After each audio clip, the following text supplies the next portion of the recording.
More revelations are being brought to bear on the culpability of the military, especially its alleged active involvement in the Nigeria's governorship and assembly elections. Presenting its preliminary report in Abuja, Nigeria's capital, the Centre for Transparency Advocacy, a civil society organization who deployed about 1,000 observers to polling units across the country, accused the military and some security agencies of being partisan.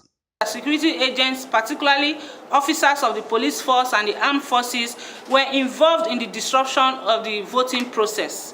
Harassment of INEC officials and election observers. For example, there was a case of INEC officials and observers held hostage and their personal effects such as phones seized at Ward 7 Unit 14 in Orok, Anam, Akwa Ibom State.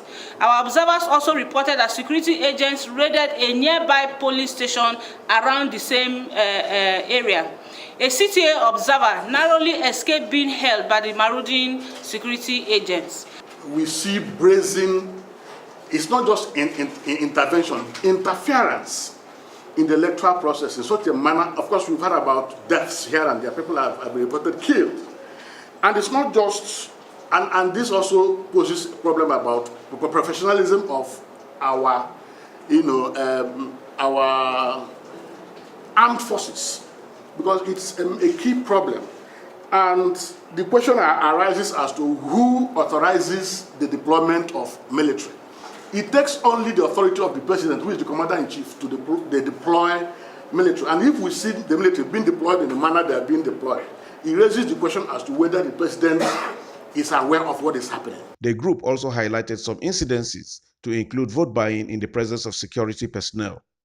The person who is helping is not the one who should thumbprint. But what we saw on the field was that those who were called to help were the ones who were doing the actual thumbprinting.